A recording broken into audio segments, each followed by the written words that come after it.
Call it Rockingham Speedway, North Carolina Motor Speedway, or just The Rock. Rockingham is amongst stock car racing's most historic racetracks. And tonight, it is Season 7 of the Speed Racing Network HairClub Truck Series and round number 2 of 24 from the Rockingham Speedway. Action from Rockingham coming up next on Speed Racing Network. I am Emerson Arden with Jonathan Byer alongside myself in the virtual booth this evening. And we are excited to be bringing you live coverage here from virtual Rockingham, North Carolina. And last week, JB, Chris Luttrell was able to fend him off ahead of all that carnage coming to the checkers last time out at Daytona. But now it's time to see who can get it done tonight at the Rock. It's a little longer than a short track, just a smidge, but some high banking in the corners, talking about 22 degrees of banking in turns 1 and 2, 25 down in 3 and 4, and 8 degrees of banking on the straights, JB. How about it? I'm really excited about this evening. Rockingham's one of my favorite tracks. I'm glad that we have it on the schedule this year. But speaking of what you talked about last week, we just had a really good super speedway race. There was a lot of trucks in it right there at the end. Good battle all the way down to the line. And Chris Luttrell, a newcomer to SRN, was able to capture his first victory. But all in all, a fantastic event. Go back and watch it if you have not already. But here at Rockingham tonight, I'm really excited about certain things that this track provides, and I think the biggest is if you look at the front straightaway, it's an odd shape. It's kind of got like crooked walls to it. It's not a D-shaped oval, and it's not a tri-oval. It's somewhere in between, and that can create a little bit of havoc sometimes. It's hard to really determine which line you're in a little bit on the front stretch, and that could lead to some issues on track. So we'll have to keep an eye on that. But the biggest thing is just the role that tires will play in tonight's event. Every driver has 3 sets in the pits plus the set they start on, so they'll have 4 total tire sets to manage over 140 laps. They can obviously go a lot longer than just they want on fuel than what they will need for tires. So it'll be interesting to see how strategy plays out, with no stages this year. If we get a long green flag run, how are you going to divide that up without that guaranteed break? I think is going to be something to watch. But tire management, right? That wins races sometimes, and this is where it could get it done here at Rockingham. Absolutely. We're really only looking right now, and I say only, it's still a very, very big field.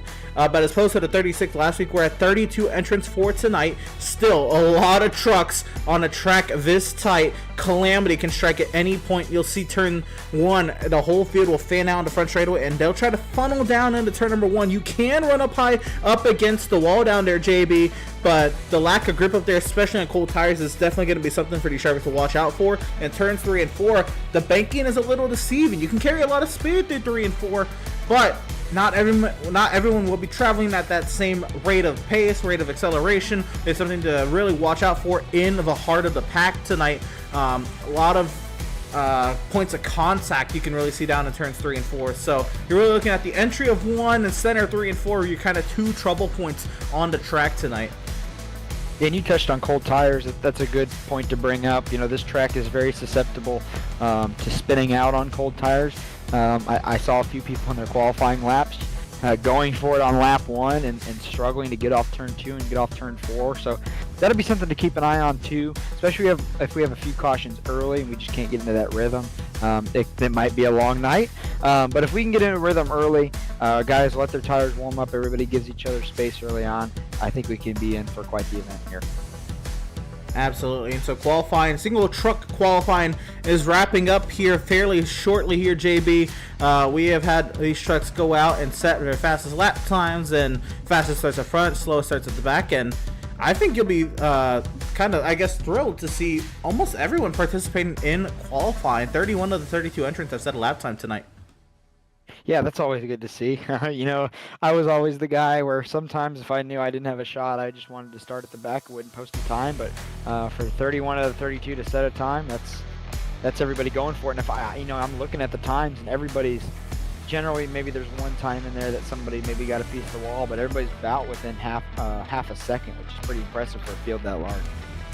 Absolutely. And so we won't take up any more time. We'll get right down to it, JB. It's time to go to our starting lineup, and you'll see the trucks already gridding up there on the front straightaway. Let's get to it. It's David Flanagan on the provisional pole tonight here at the Rock. Kyle Johnson will start to his outside. It's James Shainwolf and Scott Kalal making up row number 2. Jeffrey Radke and Drake Carty's 5th and 6th. Bo Brady, Sean Corcoran 7th, 8th, Lane Doyle, and Chris Luttrell, last week's winner, will start in P10. JB.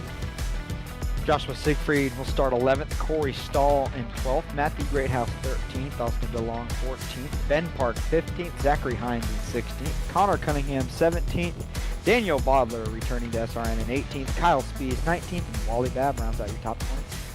Good to see Bodler back in Speed Racing Network action. We'll find our way back to 21st. It'll be the 87 machine of Andrew Harris. Justin Smith will start in 22nd. Row 12, we'll find Sean Merriman and Zachary Tallman. Row 13, Dylan Godinez and Robert Vick. Finding our way down to row 14 and 27th will be the 86 of Michael Sidor. The 71 of Spencer Brown will start 28th.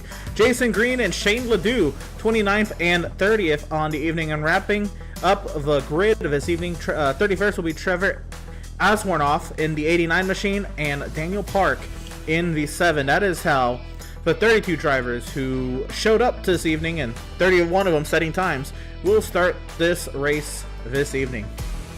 Now, being that we're here at the Rock, we are just over a mile. I think iRacing teeters on that edge. I think we're going to get one pace lap here. So these drivers, being it's a short track and the absolute shortest you can get while also getting one pace lap, these drivers have to be on it, even on this formation lap we have tonight. JB. Yeah, I'm ready to get this thing going. We got a lot of good-looking trucks out there. Everybody's done a great job getting their paint scheme together for the season. I know at Daytona it's hard to see some because of the wider shots, but here tonight we're going to get a great look at some of those sponsors that we want to highlight for these guys. But I'm ready to pick somebody, and I think I'm going to go shotgun on the field. Very, very back. The only driver that did not post a qualifying time, Daniel Park. No, he's just had something special going on all off season. Ran great in some recruitment races, won one. Had a great run last week, just didn't quite get it done right there at the end. I'm going to keep my eyes on that number 7 truck this evening. Well, how about that, JB? Going for the first challenge from Daniel Park. He had a lot of speed last week at Daytona as well. I'm going to go with somebody who also hasn't won an SRN race, but showed a lot of pace last week at Daytona, and somebody I think is continuously gaining confidence in Speed Racing Network competition. In that 23 is Scott Kalal. He starts to the outside of row number 2. The Canadian there, Scott Kalal, is somebody who has, again, been a long time runner here in SRN, but has not had the success he's wanted. I think tonight he finally breaks through. I agree. I can't wait to see it.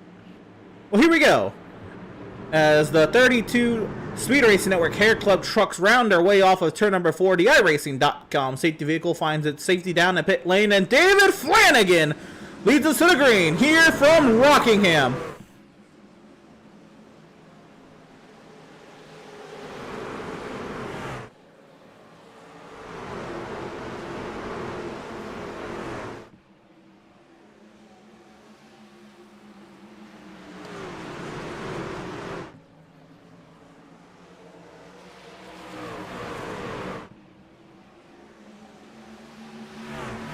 One lap completed, and it is the newcomer to SRN, David Flanagan, and that 5 machine already out to the early lead here at the Rock. He's got Kyle Johnson hot in pursuit, James Shainwolf, Scott Kalal, and Jeffrey Radke fighting it out hard with the 9 truck of Bo Brady for 5th. A little bit further back, Zachary Hines in the 57 truck had some trouble on that opening lap. Got it down to the apron safely. That's going to drop him all the way off to the tail of the field, but he does keep it pointed the right direction, which is important here. One thing to note, though, if you look at those shots in the corner, you can really tell how rough this racetrack is. I mean, it is really, really, really bumpy. So, you know, if you have a little bit too much wheel input and you hit a bump the wrong way, it can send you up the track. So, especially if you're too wide with somebody and underneath somebody and you lose the nose, that can be a bad situation.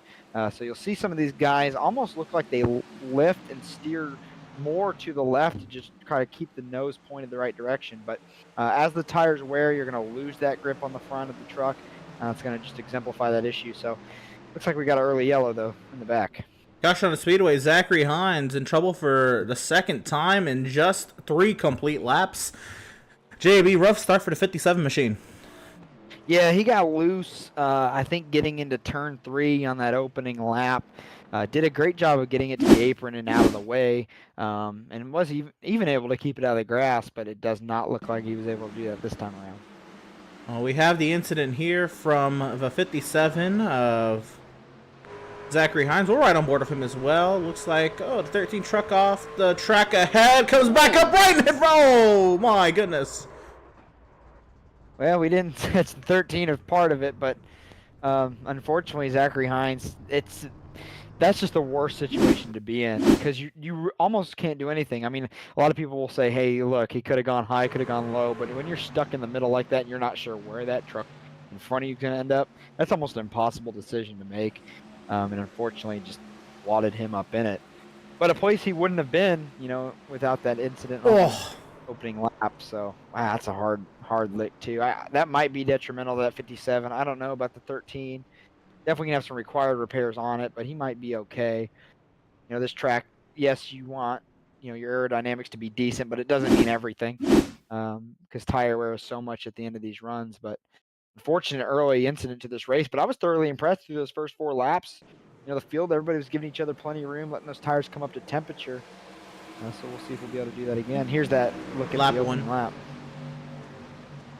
Right here, lap 1. There, that's where Hines got sideways. Losing the 3. Yeah. Yep, and that's what I saw. But great job there. Like, that could have been a lot of trucks, especially where he was running. But unfortunately, a couple laps later, truck ends up right in front of your windshield. Not much you can do about it. Back to live action here from the Rockingham Speedway. Also to note, JB, Kyle Spees, I believe he started from the pit lane tonight. Either he missed gridding or that was intentional. But Kyle Spees having the he technically became shotgun on the field because he didn't start with the field. Yeah, that's interesting to note. Didn't catch that the first time around. The good thing is he's not a lap down. He's on the lead lap here, so just gonna have a little bit more work to do. But in true Kyle Spees fashion, give him half this race. We'll be talking about him in the top 10, I'm sure. It's just, he'll be fine. He does week in, week out. Yep. Not worried all that much for Kyle Spees. He'll be doing just fine here. And back up front, we'll find David Flanagan, Kyle Johnson, Bo Brady, James Shinwell, Scott Claw, the top 5, Radke, Carty, Corcoran, Siegfried, and Greathouse, the top 10. Interesting note here. Leader gets lane choice. Yep. Flanagan's taking the outside here on this restart. So we'll keep an eye on what that selection looks like as the race goes on. But interesting right there. Good thing to note. He'll try to get a nice run into turn 1 via the outside lane. And so, the iRacing.com safety vehicle will make that hard left-hand turn into the safety of pit lane. The field in the hands of the 5 truck of David Flanagan. And racing resumes from Rockingham.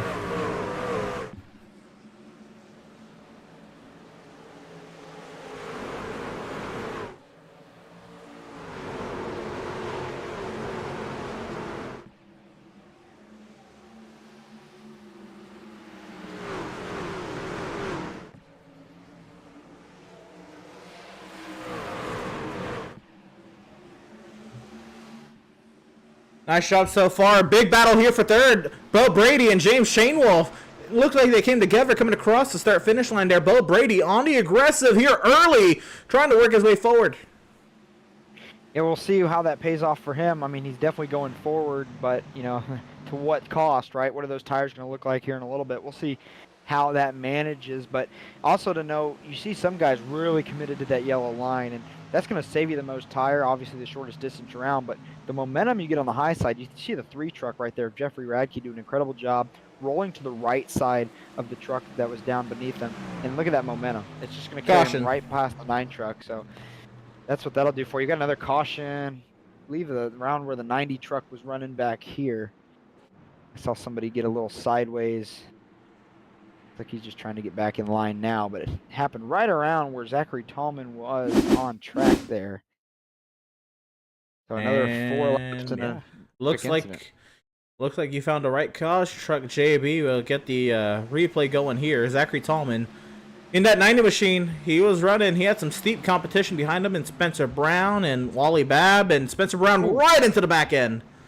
The 90 machine Good save, but Great save, but iRacing, I was talking to yeah. Emerson before this race started. iRacing's really, really stingent, or vice versa of that, I guess you should say, on the racing window for yellow flags. A truck just has to get sideways here for iRacing to throw the yellow.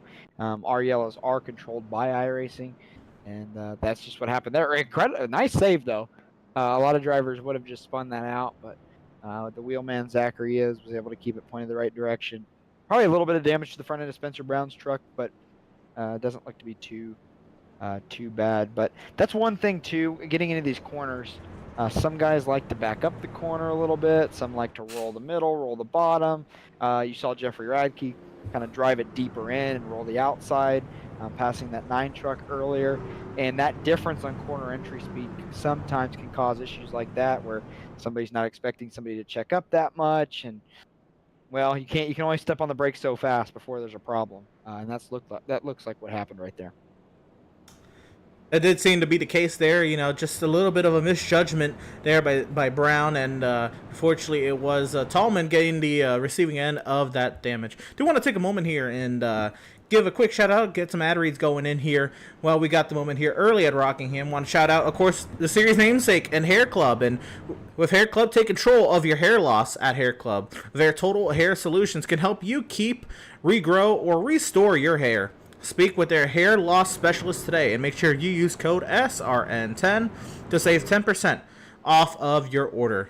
You shout out to Admin real Box. quick. I don't know if you caught this. The 6 truck just spun out under the pace lap just a second ago. You kind of saw it in the distance of your screen there, and I was looking at it.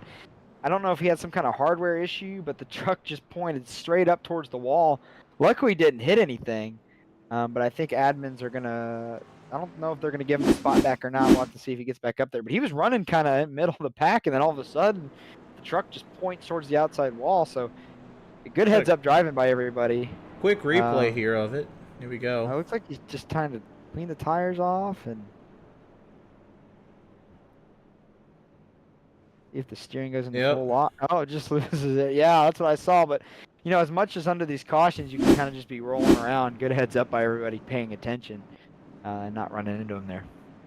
Well, here we go. Getting ready for the restart here. Is the iRacing.com. No, they added a pace lap. Yeah, because that 6 has to get back in line.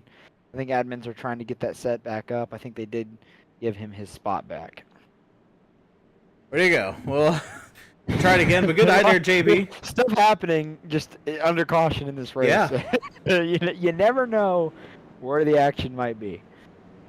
Look, I won't throw him under the bus. I did the same thing just recently in a league race. It's something. It can happen if you're not too careful with it. It is, even under caution. If you're gonna choose to warm up your tires, it is somewhat of a calculated maneuver you're doing under caution. You can't just, yank the wheel left and right and expect it to do that. You have to be a little more susceptible to that and others around you when you're doing that. Yeah, exactly. And like we said earlier, how important warming up your tires are to a track that's tough on cold tires. So, just part of it. Well, let's try it again, as it'll be the second restart of the day, the third double file start behind the safety vehicle, as that safety vehicle, the iRacing.com logoed one, heads into the safety pit lane, the field in the hands, once again, of David Flanagan, leading us back to green, lap 15 of 140 from The Rock.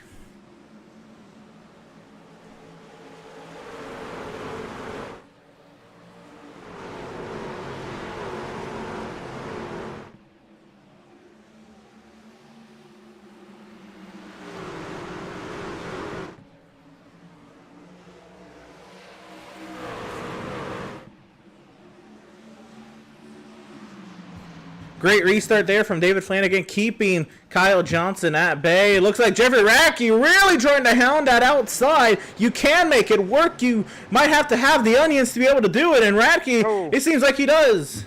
Crystal Cho was in the wall in the middle of the backstretch. Looks like everybody keeps it straight. Andrew Harris got into the back of him, and he just got into the outside wall.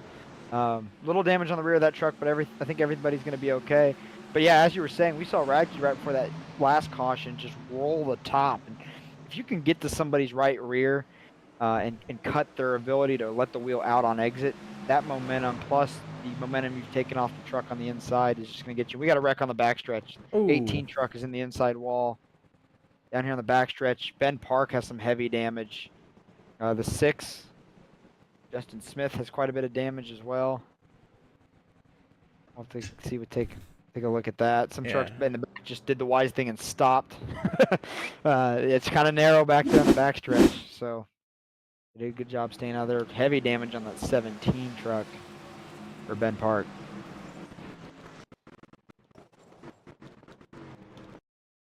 Well, actually, I don't think that brought out a caution.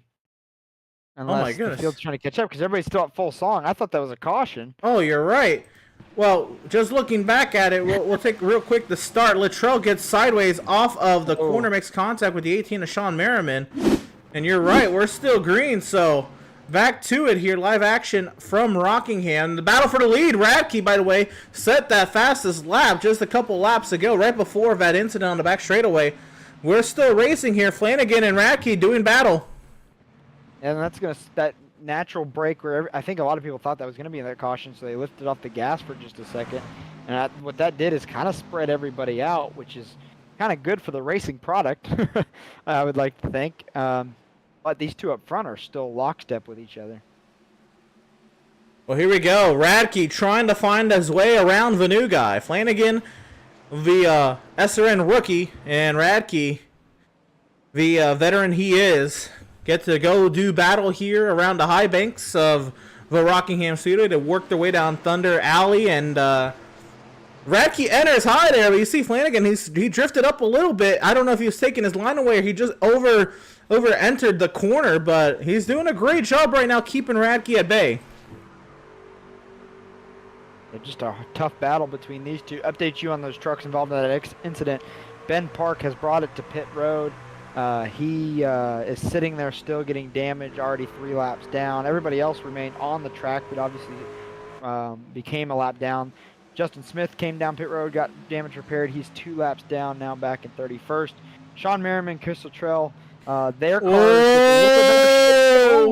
racing up front. They're still going 1 lap down, but we turn our focus back to this tight battle. Jeffrey Radke got the lap at the stripe, JB, but, oh, baby, he sent it into turn 1, and Flanagan, he wasn't going to take no for an answer. They're still side by side, nearly coming together. This time it's Flanagan across the stripe.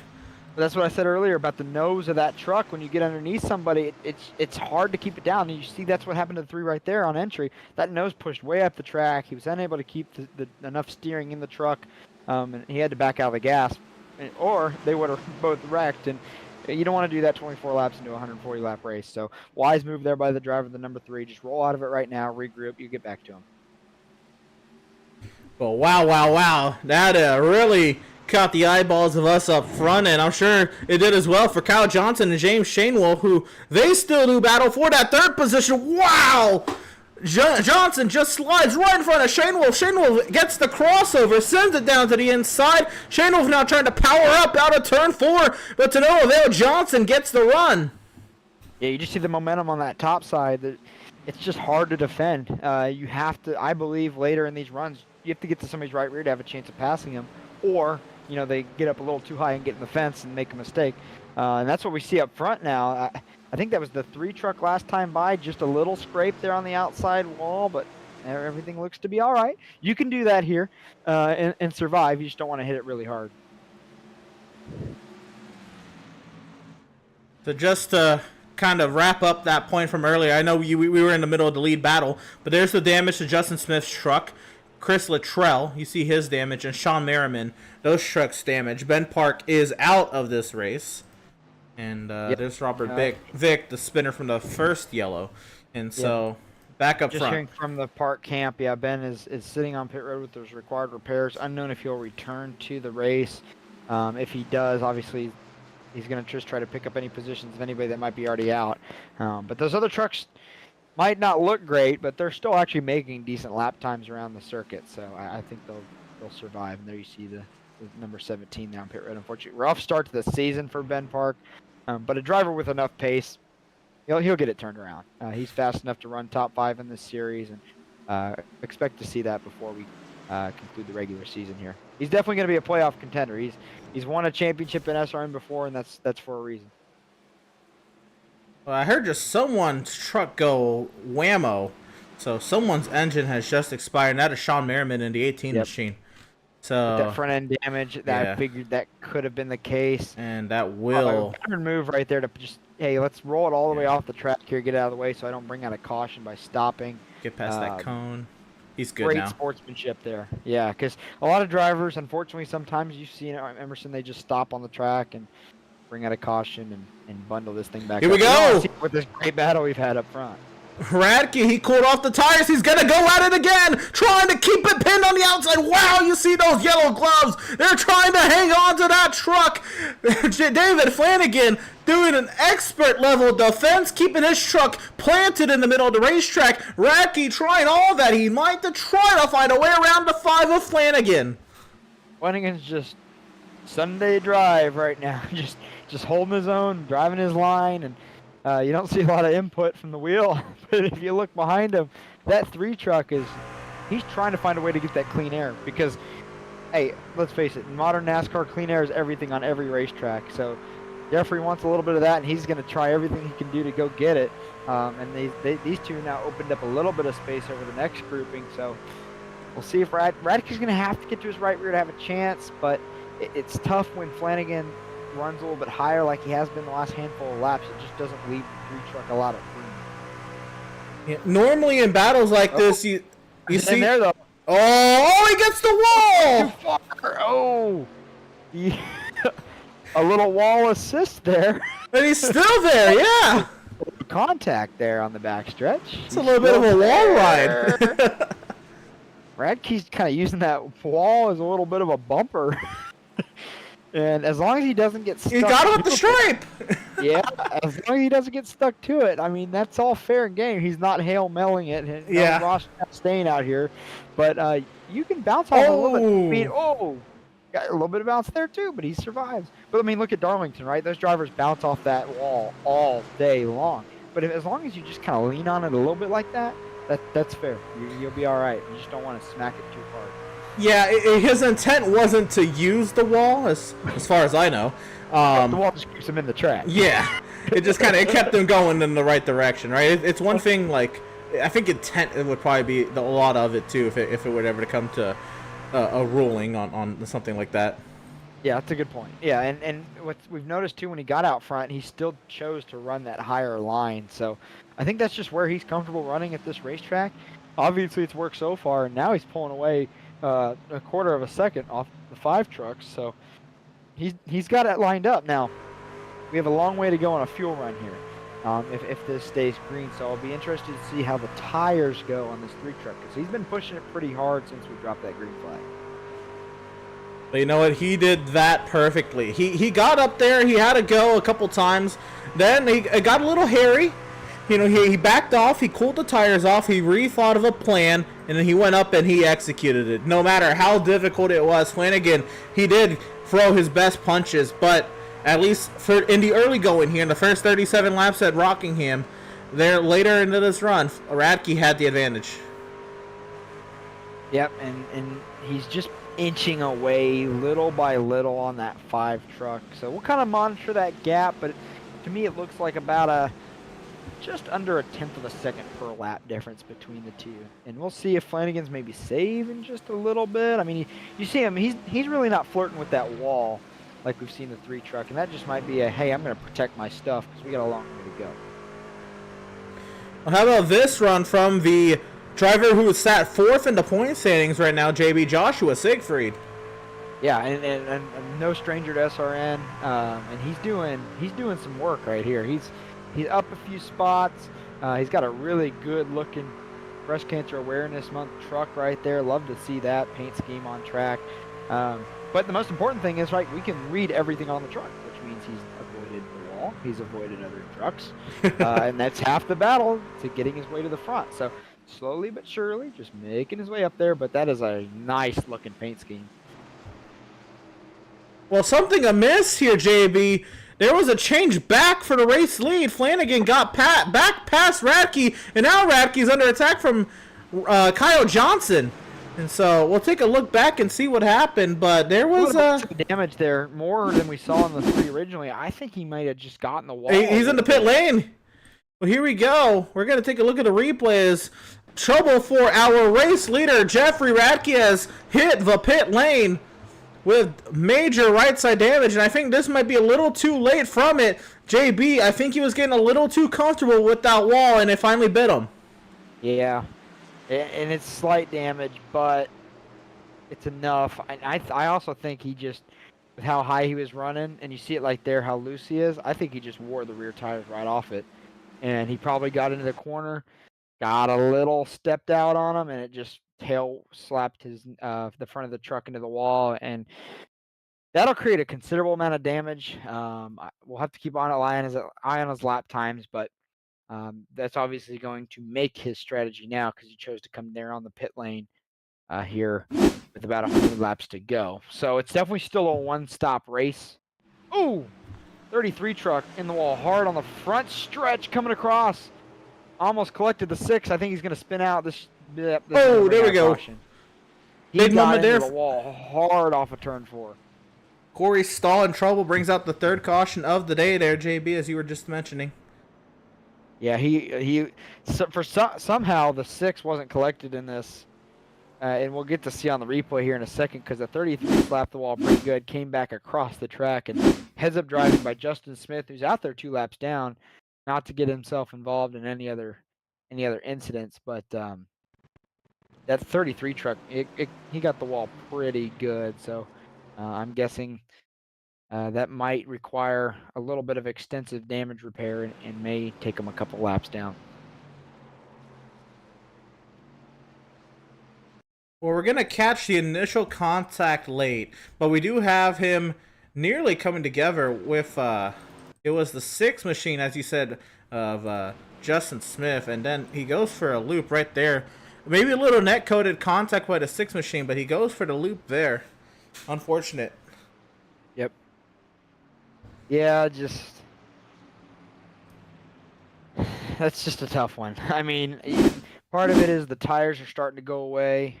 You lose a little bit of handle, and I mean, the great part about that, right, is a solo truck incident. You hate to see it for Corey Stahl, but didn't involve a bunch of trucks. We didn't tear up a bunch of stuff. Everybody's gonna get the chance now to come down pit road, kind of reset the strategy. We'll see with Radke. He was 1 down at the time of caution.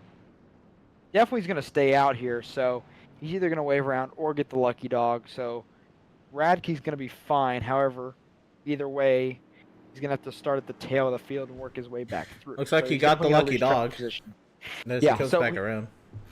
He definitely probably is not going to come down and take another set of tires. He only got about 3 laps on that set, but he's going to have to work his way back through the field now. He's lost all that track position. Well, now my thing would be, JB, if that 3 truck is damaged, damage to the point where he felt he had to pit, there's definitely going to still be some optional damage left to repair on that 3 machine. He might come back down. Yeah, so this might be a good chance for him to just reset his race. It's still early. We start with about 90 laps left. Plenty of time to work his way back up through here.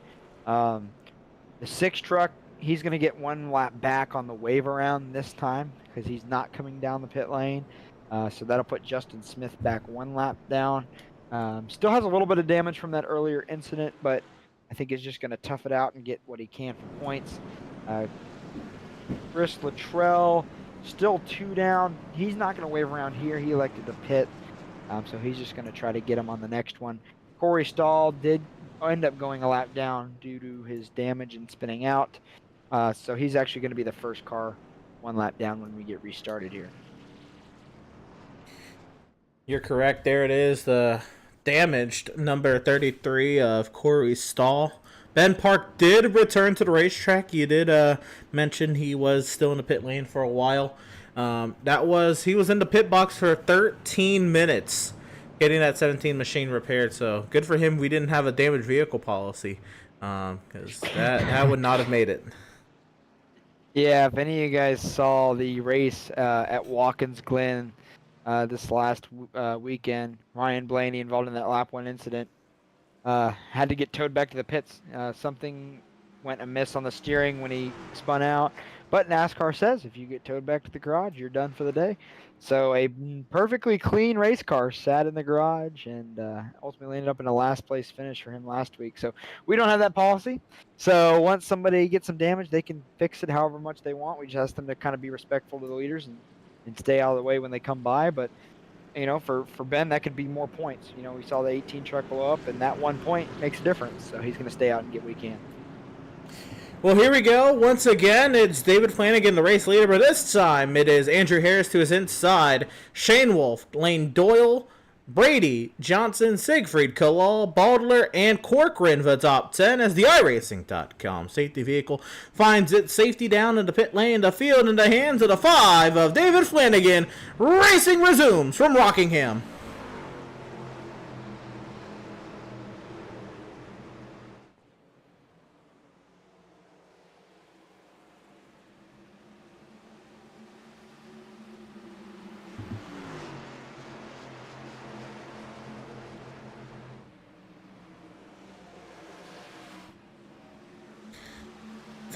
Flanagan cleared back to the race lead over Andrew Harris, and the battle is going on behind. Back here, it's Siegfried in a heap of a battle. Daniel Baldler, in his return to SRN competition, finds himself in 8th, trying to work his way forward.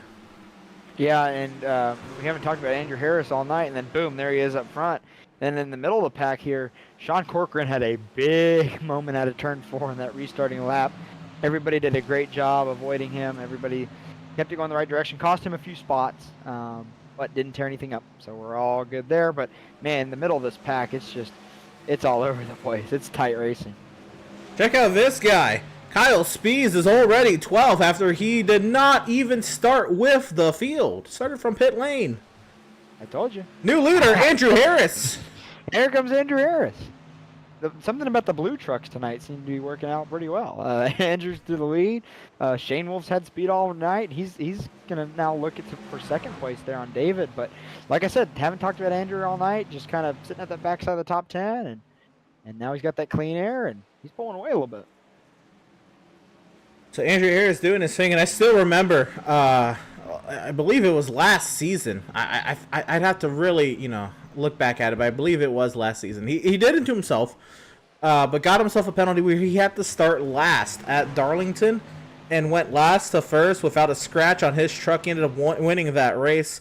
Andrew Harris, from then on, I knew that man could wheel a race truck, and he continues to prove that week in and week out. And here we go, at one of the tougher ovals on the circuit here in Rockingham. He has found his way to the front, up 20 spots from where he started. And sometimes those toughest tracks bring out the most in a driver.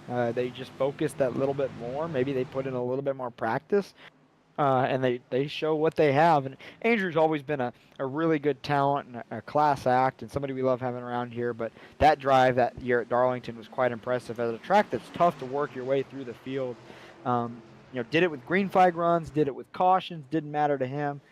Great piece of driving there, and finds himself up in the lead here tonight. Another thing to already start talking about, we even talked points last week, a driver gets a bonus point for leading the most laps and a bonus point for leading a lap. So Harris being up here right now leading these laps, if we can get a little bit of a green run here and he can keep that clean air, we'll be talking about the importance of those points a little bit later on. Speaking of points, Ben Park is 2 laps away from passing the 18, so that'll move him up that 1 spot. So him staying in this event and fixing that truck might just pay off a little bit for him. Let's see if we can get any more spots. Ooh, truck in the wall there. On the outside, can't tell who that was. I think that was the 90 truck. That is Zachary Tallman, yep. One who got some trouble early. Here's a big battle here. Scott Kalal under heavy-duty pressure from Austin DeLong. And I'll say this from my racing experience. Scott Kalal, at all due respect, is SRN's Ryan Newman. He just does a really good job of just putting his truck right where it needs to be. Races you hard, but is clean. Doesn't do it in a malicious way. Doesn't throw big blocks, but he definitely makes you work for it. So I respect Scott Kalal a lot. We had some really good battles in the last couple of years in Xfinity, and that's what he's doing to these guys right here behind him. He's like, you know what? I want to ride where I'm at right now, saving the amount of tire I'm saving. If you want to get around me, you're going to have to figure it out. I'd have to almost agree with that interpretation of Scott Kalai. I mean, I ran with him multiple seasons in the Cup Series, and be it as it may be, we were around the same pace almost every week, man. So I'd have to race him week in and week out, and I would always have to put a little more thought when it comes to passing. At that point, it was the 32 machine, the 23 machine here in Scott Kalal. Yeah, and that's what you want drivers saying about you. Hey, you're hard to pass, but you do it in a really clean and respectful way. And that's just the way Scott Kalal's operated. And, I mean, just look at this group of drivers right around him. And this is just a showing of how talented this series is. You got Bodler, Siegfried, Greathouse, Kalal, DeLong, Green, and Spees all right here in this pack. That's a stout group of drivers right here. Oh, yeah. And that's, No slouches. That's 7th to 13th. That's crazy. Absolutely. We have definitely been bringing the heat when it comes to the HairClub Truck Series, and this field just continues to get better and better. I mean, you look at Kyle Johnson in the 48 machine. He is the highest I-rated driver, and he's running in 5th. Yeah. And that's why we always say when we're doing our qualifications and planning for the series, iRating is not the perfect tool. It's not the end-all be-all, so we love to see some guys in our recruitment races to make those decisions. But, I mean, look at Lane Doyle battling up here. He's a guy who's kind of run SRN a little bit off and on before with different teams, and last minute said, you know what? I've looked at the field in the Truck Series this year. I want in on it. And so that's happened with a couple of these guys that you see out here tonight, and they just want to race against good competition, and they're definitely getting that here. Lane Doyle continued to work in over the rear end of the 5 machine of David Flanagan. Flanagan, he's been in this spot before, putting up some great defense, and maybe he's trying to take the Ryan Newman crown of the league. He's done it so far tonight, putting up some great defense. And here comes Lane Doyle trying to get down to the inside, trying to work that inside in Ryobi number 47, but to no avail. He'll file back in behind the 5 machine. The 00 machine of Chris Luttrell just spun onto the pit lane. Didn't hit anything, but I think was in some trouble up on track. Got in a bad spot and spun it down to the bottom. He's 4 laps down in this event now, still running out there in the 29th position. So as quickly as things can change around here, you go from I've raced in 1 SRN race ever. I won it. I'm in the playoffs. Next week, I'm out here running 29th. That's just how it goes sometimes, unfortunately. I mean, luck, of course, is not all, but man, it counts for something. You can really have a great string of races or a bad string. And he's getting a little taste of both here to open the season. Hopefully, it balances out, and we can see just where Chris Luttrell should be placed amongst everyone here in the series. And time will tell, right? This is one of the longer seasons we're doing here in SRN. We'll get that point, obviously. But Lane Doyle continues to work on Flanagan. This time he gets to the outside. He's got a great run here. Can he throttle up out of 4? He's cleared by the 5. Yep, there you go. Just like I said, I mean, the only chance he had was to get to his right rear. He was patient, kind of worked at it, got to his right rear. Couple laps of battling, boom, he's gone. And he's got a little bit of distance on him now. Andrew Harris, I'm impressed with here. Yeah. We knew the 5 truck was fast, and we saw Andrew get around him. The 5 kind of caught him, kind of nose to tail for a couple laps, and then Andrew said, see ya. And he turned on another gear and opened up a full second lead. And that's the biggest lead of any truck we've seen tonight so far. Look at this battle. 3 of our title contenders last season, JB, they're battling for 12th right now. Kyle Spees, Jason Green, Jeffrey Radke. And what's crazy to think is we've lowered the I rating of the series, and the guys that were winning are now in the middle of the pack. That's just how tight everybody is in this series now. But there are 2 guys that are going to keep themselves in it, and they're okay with just a top 10 run, and you do that week after week after week. Sprinkle maybe a top 5 in here, maybe a win there. You're going to find yourself in the playoffs, and all you got to do, and you see this in real life every year, you just got to be in the playoffs to have a chance. By the way, Jeffrey Radke got the wave around, or the lucky dog, if you will, on that last caution. He was the beneficiary, so he got his lap back as a result of the caution and the timing, but he had to start tail end of the field. He is already up past midfield in 13th position, working his way forward. That is still a fast race truck, even if it is a little damage there on the right side. Again, he felt the need to come down and pit for that right side damage.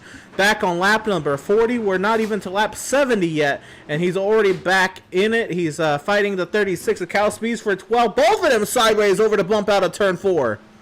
Yeah, that's impressive right there. And obviously we knew that 3 truck was fast. We saw him fly up there, battle for the lead, lead a bunch of laps early, got into the wall, got some damage. Lucky timing of caution. Ultimately that only kept him 1 down. Was able to get immediately back on the lead lap. And is slowly making his way back up there. And making your way from the tail end to passing Kyle Speeds, that's impressive on its own. He's still got a little way to go here, but he's going to be in the top 10 here pretty soon. One other note, just coming over the chat from what I've heard, the 99 Wally Babb having a little bit of a connection issue. Has had some blinking. Obviously, you see him battling right here. Looks like everything is stabilized for him, which is good news. That allows him to keep running where he's running. Without an issue, but keep an eye on that. My pick for the race, just update you where Daniel Park's running, what he's doing. Started 32nd, he's up to 18th, so just making his way up there slowly but surely. And that beautiful number 7 Chevy Silverado for Park Brothers Racing, doing a great job. Has his teammate right there with him. Whoa! I heard the race leader has just put a slider on somebody.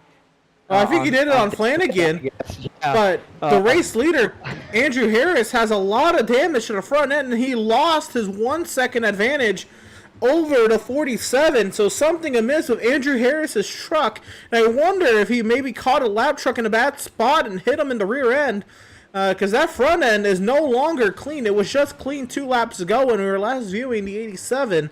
And so now trouble afoot for Andrew Harris, and he's got Lane Doyle and David Flanagan breathing down his neck. You're right, and that's no little damage either. Yeah, I just saw it on the replay. Andrew Harris hit the back end of the 13 truck of Robert Vick, I believe. Vick got in the outside wall right in front of Andrew, and just nothing he can do. So that's unfortunate, but the best thing Andrew has going for him is the fact that he's still got clean air. Obviously doesn't have any severe engine damage, otherwise we'd see some overheating, some smoking, something like that, but seems to be okay. We'll just keep an eye on his lap times, because if it starts to fall off little by little, that might indicate more than just tire degradation. That might indicate there's some engine damage, some drivetrain damage there as well. Lane Doyle put a pretty good slider on the 5.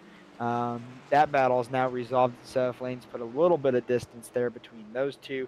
And then here comes James Shanewolf now knocking at the back door. Whoa! Big loose off turn 2 by Lane Doyle. Lane Doyle leaning on the right rear a little bit. He feels the results of that one, the consequences, if you will. And here comes Flanagan once again. Now Flanagan smells blood in the water. He knows that 47 truck is not handling the best. It's a little unsettled, really, on entry and exit to the corner. Now Flanagan will look to make his attack as the battle for second continues on, and Andrew Harris has to sift his way through some dense lap traffic here. 1 lap truck there moves out of the way, and things clear up right now for Andrew Harris, but he'll be catching the rear end of the field here shortly. Yeah, that was Shane Ledoux there in the 12, got there on the apron. I think he's coming down pit road here. Not sure if he has an issue. We have a caution. Caution on the speedway. Ledoux stays out. Not sure who this he was caution. about to come down there, and that caution came out, and he quickly decided, oh, I don't want to do that. The caution's going to come out. Try to see if we can figure out what happened here. Yeah, this one's going to be a little hard to figure out. Because I didn't see anything that really caught my eye. Well, I don't know if came out. If maybe Shane Ledoux slowing on the apron. Now it was off the racing surface, so that's one thing. But maybe off the racing surface, he might have flagged iRacing's detection, and the caution came out. We'll see. I guess that's possible. I mean, I'm looking back at it right now. He was Try to slow pinpoint this all the one. way down the front stretch. This is why iRacing's not perfect. It'll have random issues. Oh, well, found something. It is it's gonna be Wally Babb here and Robert Vick getting together. So I did find something. We'll get this replay coming to you. Oh, nearly up and over for the 99, but this is the second incident. Somebody has gotten the rear end of Robert Vick, and I know this is going to be your department, JB, but I think there might be, I don't know. I mean, yeah, I guess he didn't really do anything wrong. It's just bad timing. Nearly up and over. Yeah, it's tough when you catch a lap car as a group that's racing like that, like the 99 was right there. I mean, the 13, all you ask of these lap cars is they just run a consistent line, right? You know exactly where they're going to be, and the 13 had been running high every lap before that, so you know he's going to be out there. But maybe the closing rate was more than what Wally expected. Ran up on him real quick on corner exit, and ultimately had that issue. And you'll see it right here. That closing rate is pretty high. Didn't That's even hit him that first time, but just gets crossed up. I know that was a hard hit into the side, but most of that truck looks just fine. I think Wally Babb's going to be okay. A little bit of damage there on the right front, but he'll be able to get that fixed up. Everybody's going to come down pit road this time by, however. Strap on another set of tires, and that'll mean most drivers will have only one set remaining in this event when we get back to it. And I'm saying we're probably going to go green with just under 60 laps remaining. So some of these guys are going to be trying to stretch this last set of tires a whole long way, unless we end up just getting some quick yellows here to spread things out. This is the replay of Andrew Harris's contact with the 13 machine, and right here, Robert Vick running middle of the track, which is fine as long as he accelerates up off the corner, and he does, but he's kind of sitting there in the middle of the track. Here comes Andrew Harris, though. Yeah, 13 not necessarily too consistent. Oh, right there. Oh. Yeah, that's what I was saying that I saw there on that replay. That's just a tough spot right there for Andrew. I mean, but you gotta respect. Hey, the 13 still out here running laps, but you just do ask that those guys kind of don't put themselves in situations like that. It's probably the best way to put it. It's unfortunate. I don't think he necessarily did anything wrong, but man, now 2 incidents there that really could have gone south for both of those drivers. Could have been terminal for both Harris and Babb. Luckily, they're able to continue, but tough spots. Yep, but like I said, I think everybody came down pit road there. Last set of tires and 60 laps about left to go. Try it again. Safety car's in. Green flag. Back in the air. Lane Doyle leads us to green.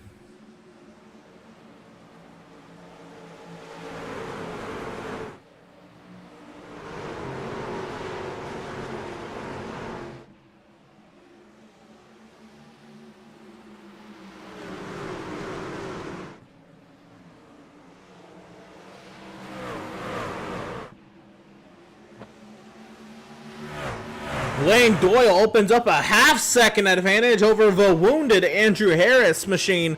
And now Shane Wolf, big-time run on the 5 of Flanagan. They'll be coming up off the corner near contact there. Looks like the 57 of Hines involved into the wall. They're off of turn 2, excuse me. And Kyle Johnson sat in 5th, trying to insert himself into the mix as well. But he's got Bo Brady hot in pursuit. Yeah, we just wonder what that 87 truck's going to be like now, without clean air and still with that front end damage. Obviously elected to not stay on pit road and get that fixed. He feels like track position's more important. But we'll kind of see how that develops for him. I know that truck's not going to be handling as well as he wants, not going to be as quick as he wants, but maybe if he saves a little bit of tire, he can equalize that out a little bit. But the 47 truck now out front, we've seen him quick all evening. Now he's got that clean air. And we'll see what he tries to do here. Obviously, you want to try to get away from the field where possible, but with the tire fall off we've seen all night, get real loose there on the colder tires. You don't necessarily want to just leg this out a ton and burn up your stuff. So he's going to have to do some kind of gap management here back to the rest of the field. Well, that's going to bring the gap down, but JB, that last time by the start-finish line, he ran the fastest lap of the race. The time before that, he ran his personal fastest lap of the race. Now, that time, of course, that is not going to be a fast lap. But Andrew Harris is breathing down his neck. And Harris, you know, for the damage he has, still running within a tenth of his fastest lap on the day. So, oh, Lane Doyle in the wall! Little scratch right there, a la what we saw the 3 truck do quite a bit earlier. Maybe he's going to run a few laps here a little bit lower to stay out of it. But, yeah, I mean, what you're saying about Andrew is true, and that's why I think he got lucky with that damage. Obviously, it's not affecting the engine any because otherwise he'd just be going straight backwards. But if it's taking a little bit of aero pace off that truck, that's honestly probably going to help him save just a little bit more tire than everybody else. So, not a problem, but he's just got to manage that and know what he's got and just race what he has for the remainder of this race. You know, don't try to do too much with what you have. Back there in the middle of the pack, the 99, 22, 74, we got all kinds of just everybody stuck together here in the middle of the field. It's kind of all over the place. Yeah. We were on board with Harris there. You could see just how difficult it is. I don't know if it's the truck or the track, but he is turning right almost more than he is turning left. It's a good combination of both. Radke right here, you know, we talked about him making his way up there. Well, he has a pit cycle, tires. He's slicing and dicing his way back up here. He's almost back in the top 5 already. Here, Radke, they're up to 6. Trying to close the door. Brady, oh no! Oh no! Oh, Big Rick. This is going to be 5 or more trucks involved. Huge impact off of turn number 4. Jeffrey Radke, perpendicular to the racetrack, head on into the outside wall. Massive accident with 50 laps to go. And that is going to end the nights of many front runners. Man, race control is going to have to judge what happened there. But from my point of view, I think Radke was just clear up is what he thought. And the 9 truck was not finished with that battle yet. And when those 2 trucks got stuck together, that was all she wrote. Massive impact with both the 9 and the 3. That was a heavy duty impact. And we're going to take the replay here. And Radke's just coming up the track a little bit. Bo Brady meets him there and just is going to get hooked head on into the outside wall. Big hit there. Bo Brady up in the air, rides on top of Daniel Baldler's hood. Nowhere for Greathouse to go. On his side, there goes Bo Brady, and Kyle Spees goes careening off the racing surface as well. Somehow, Bo Brady's truck lands on all 4 wheels. Massive accident. Oh my goodness, I did not show the replay there. But we'll get the replay. Yeah, just update on a couple other pieces involved in that accident. The 99 of Wally Babb, big suspension damage. I don't believe he's going to be able to continue. Yeah, you see it right here. I don't know if the 9 makes contact first. It's tough to tell. Look at that. Oh my goodness.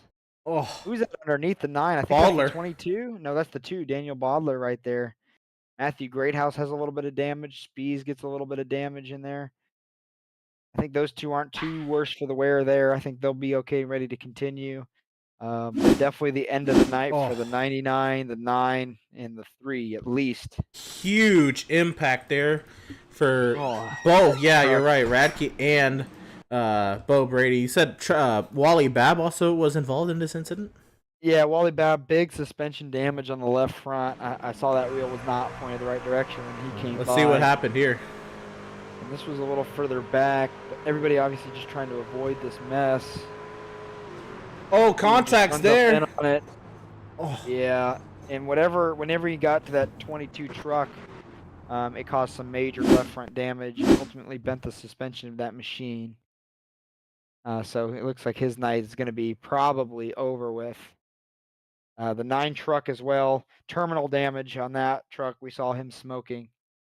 You want a wild ride? I believe the 3 is the same way. Let's ride on board with the 2, Daniel Baldler, to this incident. This will be a really good look at it. Oh yeah, that's one of the toughest incidences to judge. Because could you say that the 9's going to give the 3 more room? Sure. Should you say the 3 has to get off the corner? Sure. But couldn't you also say the 3's trying to move him up a little bit to get off the corner? Sure. There's so many different plausible options of what happened between those 2 drivers there. Race control, I don't think, is going to have to make a decision because both trucks are probably done for the day. But maybe after the race, they might have a conversation and see what happened from those 2 points of views. But there was a similar incident that happened with me and Corey Saucer at Kentucky in SRN trucks, season 1 or season 2. I was in the same position the 3 truck was in this incident. And it's the exact same thing. We talked about it after the race, and we both came up to the conclusion where we were just like, man, I don't know. Did you come up? Did you come down? I don't know. And we just had to leave it where it is. But I think that's a similar situation to what's happened here. I had one of those in back in Xfinity, maybe season 1 or season 2 also. I was running with Michael Minty at Homestead and came together, and I was the one that ended up sky high as a result, and yeah, I think that was kind of both of our faults there too. Yep, and that's why they have the term racing incident. Sometimes that's just what it is. Maybe a little bit too hard a racing. Yeah. 50 to go, but. Well, here we go. We'll try it again. Lane Doyle, Andrew Harris, green flag, back in the air, racing once again from Rockingham, and Shane Wolf is all over the rear end of the 47. Gave him that shove. Man, that's going to clear the 47 out quick. He sure did. Ooh, the 5 truck got in the back of the 87 a little bit on corner exit, and they almost all wadded up. But good job by both of them to give each other a little bit of breathing room there to keep it going the right way. Oh, James, Shane Wolf got the door closed on him quick by Lane Doyle. Hard into the wall. Near contact there. Oh, my goodness. The 14 truck almost made contact with all 3 of those trucks up front, but somehow avoids it all and is now knocking on the doorstep of our leader, Lane Doyle. And this 14 truck we've seen pace all night long, so I don't know if you want him to get the lead, because if he does, he gets that clean air. He might just check out from the rest of these guys. He's definitely going to try to scope out what the best lane is around the 47. I still think getting to his right rear is the best option. Well, we've seen that all day long, right, JB? Once you get to that right rear, it is a all-out brawl. But you have a fighting chance once you get to that right rear. Until you get there, you're just kind of waiting in the wings. You're kind of running into tire tracks. You're kind of getting the door closed on you. It's a lot. But if you can time that run right and get to their outside, JB, that's it. That's all you need. Just a sniff. And you'll be right there. And then you end up in the situation the 9 truck did, right? Well, so yeah. Sometimes it works, sometimes it doesn't.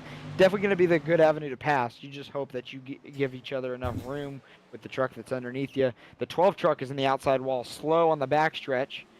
Looks like he got it pretty good. He said he got loose. Keeps it going the right way, and we're gonna remain caution free here, rather. There's your race pick, Daniel Park. They're in 16th. Slowly making his way up. Hey, but you know what I see there? A clean race truck. That's true. That is always a good thing. After that last incident, man, a lot of trucks could have been damaged. Lucky only 5 were involved in that one. Cal Speed's one of those who were involved in that incident, and he's still running P6. Just doing what Kyle Speeds does, right? Keeping himself right up in there, keeping it going, staying out of trouble. Kyle Speeds, if you're going to prop bet him to have like a top 10 run every week, it's probably a safe bet because he just does a great job of finishing races. I honestly would have to look at the stats, but I don't think he had any DNFs up last season, maybe one. But he's also such a good super speedway racer that those usually aren't his DNFs either. And so he just does a really good job of making his way up there and not wrecking that truck. And that's why he's a championship contender year in and year out, because if you're running all the laps, you're generally going to finish decently well, and if you pile all those finishes together and then win a few like he did last season, you're going to be in pretty darn good shape. Can I parlay that one on Prize Picks with a Daniel Jones turnover or something?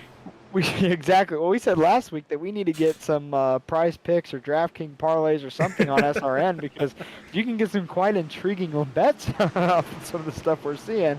Like I said, maybe we need to reach out them for a sponsorship opportunity. I think that'd be pretty cool. Cal Speeds plus or minus P10. I like that one. Exactly right. 10.5, right? 10.5. There you go. There's your line for Kyle Speeds for top 10. Andrew Harris, we talked about his damage, has slid all the way back to the 4th position, now running behind the 5 of David Flanagan. Just don't think that damage is helping him any. We'll see if he's able to save a little bit of tire. We did say, though, however, a lot of those guys took their last set or their second to last set on that last caution. So some of these guys that are on their last set for sure definitely don't want to see another yellow in tonight's race. But if we do, that might shake things up a little bit. Not trying to say we're going to see one or not, but you never know how these things end up. You're right. Everyone gets 3 sets, correct? Correct. Yep. So yeah, we're looking at the top 12 are on their second set. Sorry, Connor Cunningham just had a moment at a turn 4. Connor Cunningham could be one of those on his final set. Yeah, he almost wadded it up with the 74 and the 22. But they all keep it the right direction. I think those guys in this group back here just kind of struggling to find that handle this evening. Yeah, this is a brawl. Yeah, isn't that normally what 15th to 20th is like on a weekly basis around here? I mean, it's sometimes when you're back there, your truck's not handling great. You're not in a great situation aero wise, and you're probably a little bit more frustrated about your evening too. So you're not driving the most courteous. All that compounds and just being an absolute brawl in these positions. I just want to give a shout out to if this was me, I would probably not have sat and waited the 34 minutes it takes for iRacing to repair your engine, but Sean Merriman did. He sat there, they put a new engine in that thing, and he is out here 65 laps off the pace, but he is back out here. Well, the crazy part about that is, if he can finish all the remaining laps on pace, which obviously with a brand new engine, he's probably going to be, have a decent shot at doing just that. He's going to gain at least 3 more positions because Jeffrey Radke, Wally Babb, and Bo Brady have all retired from this event. So that'll be an easy 3 more spots for him for sure. Corey Stahl as well. So if he can stay in it, hey, that's 4 spots. That's 4 points. Here we are talking about points again on week 2, but it always rings true. It's always of importance. If you can avoid using a drop week, you might as well try. That's something. I know iRacing. I don't know how the logic is, right, that you can get a whole new engine in 40 minutes. I don't think that's as entirely true as it seems. Or anyways, we've never seen it in NASCAR. But to get a brand new engine, it's a majority of a league race. I don't know many people who sit there and get the entire thing repaired and come back out. Most of the time, I would call it a day, because I'm coming out at least 60 laps down like so. But he's back out here. Also out here, battle for 9th, Jason Green and Joshua Siegfried. Yeah, that's dedication is what that is. And that's points racing at its finest too, especially for a driver who may think, hey, with the talent of this field and where I'm at, I'm going to be hard pressed to find a win. I'm going to just have to points race from the very first week. And if that's his approach, then that's what he's got to do. And he committed to that, and he's going to keep after it. Lane Doyle still leading by about half a second. He's going to hit a little bit of lap traffic, and most of these lap cars are going to be some with damage. So that'll be kind of interesting to watch too, because like we saw with the 87, closing rates on some of these damaged vehicles can be really, really high, and that can cause issues. So we'll keep an eye on how that develops as well. Well, there we are. That is the 2 of Daniel Baldler. Oh my goodness, Lane Doyle playing with fire. He's searching for rear grip. He sure is. But I also think he's keeping an eye on that rearview mirror, because that 14 truck has not gone away, right? Yeah. So he's thinking, ooh, I might have to step on it a little more. And, well, if you keep doing that, you're going to end up in a situation like what we saw with Radke earlier, get into the wall and cause problems. Overdriving is the worst thing you can do when these tires are old. And, well, good to see it's not just a Lane Doyle issue. My goodness, Shane Wolf. He was turning right on the back straightaway. Yeah, Lane Doyle could probably look in his mirror and read the door number on that 14 truck, I'd have to imagine. Yeah, he'll say Easer Electric on there too. My goodness. Or Easler Electric. There goes Daniel Baldler, another lap down, and Shane Wolf will now have to pick his way through as well. There he goes. Take the bottom. Baldler came over the chat, says, hey, I'm going to be high. Does the respectful thing, commits to that line. It's just going to run it and stay out of the way. And now he's going to drop to the bottom here on the front stretch to let a lot of these leaders on by. Just respectful, classy move there by the driver of the number 2 truck. So Siegfried got clear of Jason Green. He's off and away to 8th. Meanwhile, David Flanagan, he has been on the minus for a couple restarts now, JB. David Flanagan has gone backwards. He's now down to 10th as he gets passed by Jason Green. And Flanagan, I don't know if maybe it's just a short run truck or these drivers started to figure out this track, but Flanagan was the early dominator in this race and now is going backwards. Yeah, kind of shocking to me because you don't see any damage on that truck. He was off to a very blistering start. And was running top 3 a majority of the race, and then just lately, I don't know if he took 2 on that last stop or something. I mean, obviously he didn't cycle out to the lead, so I don't think that's the case, but maybe just struggling with the fact that he's back there battling in all this dirty air with all these other trucks. You know, it's not as clean and easy as it was when he was out front, so interesting development there. Still a good run for him, running 10th place, but and then we see a truck on pit road here. That's the 89. It'll be day done for Trevor Aswarnoff. He'll go ahead and call it a day. Yeah, and we see he was just about to go a lap down there as well, so maybe decided, hey, I don't want to be in the way of this battle that's forming up front. I'm just going to go ahead and pull it in. I don't have a shot tonight. It was a respectful move as well there, and did it in a way that obviously keeps us green, which is the most important. But now we got a battle here for second starting to develop between these group of 3 right here. Yeah, big run here. Andrew Harris still with a lot of power, a lot of momentum on his side, even despite the damage. And I think you're right, JB. If there is any damage to 87, it's going to help him not over-rotate the rear tires and corner exit. As I say that, he pounds the wall down. Ooh, that's considerable damage, too. He got that pretty good. We'll see if he's able to get back up to these boys, but that's going to open up the door now for Kyle Johnson to put the heat on James Shane. But this is going to be a brawl here. Shane Wolf and Johnson, oh baby. Yeah, those are 2 drivers that don't like getting passed. So this should turn out to be quite the battle right here. And obviously both drivers are struggling to find rear grip. But the 48, if he has a good drive in here, might be able to clear the 14 on exit. It's going to be close. Not quite. So they're going to keep battling. Nope, there he goes. 48 is now clear. But Andrew Harris regrouped it. Here he comes.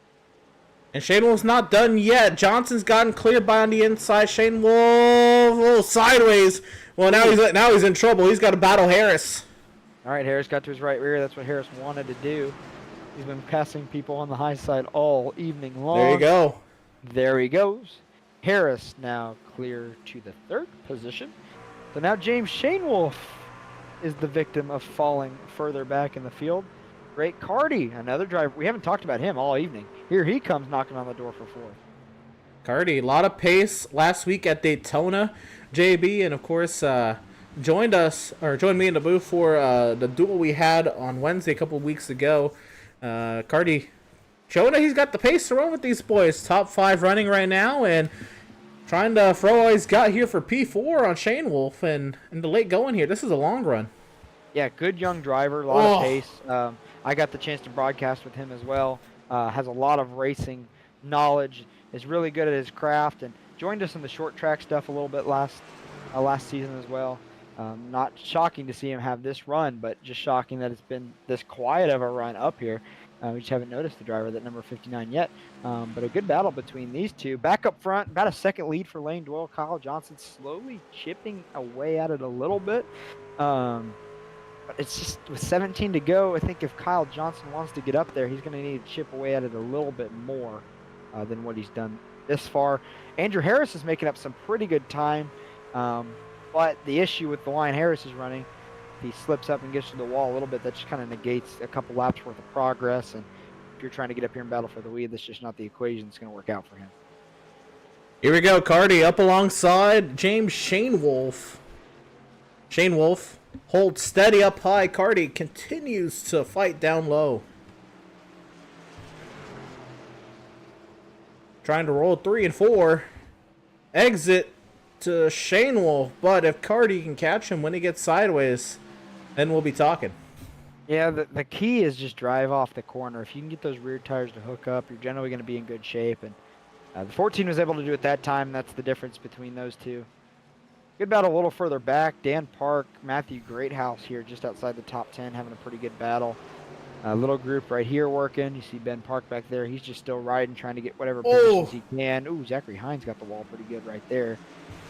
But Ben still making what he can out of the evening, and like I said, he's going to gain a few more spots. His brother Dan, however, is all the way up to 13. Oh, slider!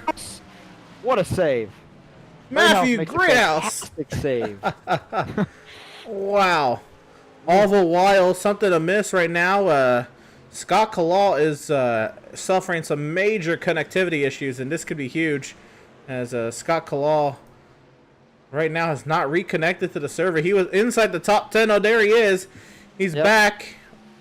Eighth place running driver. Admins have noticed his connectivity issues. They're going to keep an eye on it, but right now looks to be okay.